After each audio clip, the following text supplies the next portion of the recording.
सोलापूर जिल्ह्यातील मंगळवेढा तालुक्यातील ब्रह्मपुरी येथे घडलेल्या रील स्टार रोहिणी परादे यांच्या मृत्यू प्रकरणात दररोज नवे पैलू समोर येत आहेत।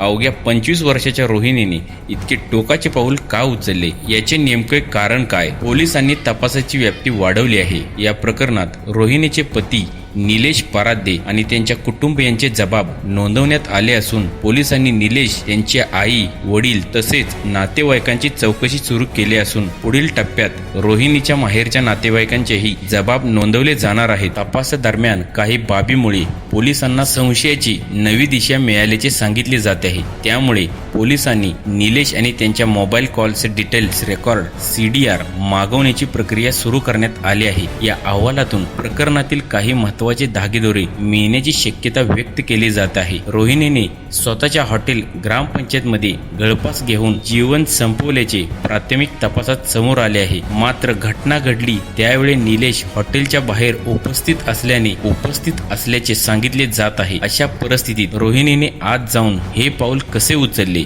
याबाबत पोलीस सर्व बाजूने तपास करत आहे।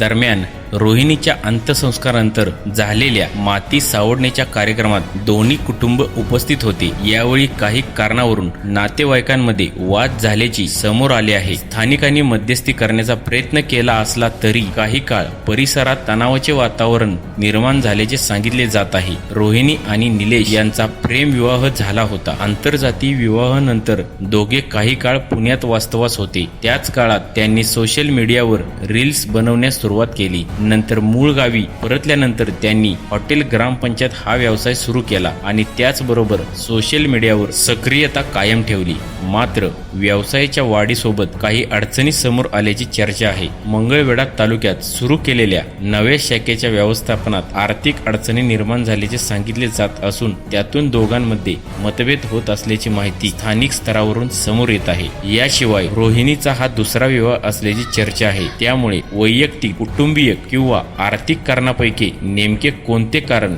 या घटनेमागे होते याचा शोध घेण्यासाठी पोलिसांचा तपास सुरू आहे। दरम्यान पोलिसांनी अद्याप कोणतेही अंतिम कारण जाहीर केले नसून तपास पूर्ण होईपर्यंत विविध चर्चांकडे आणि अफवांकडे सावधपणे पाहण्याचे आवाहन करण्यात येत आहे।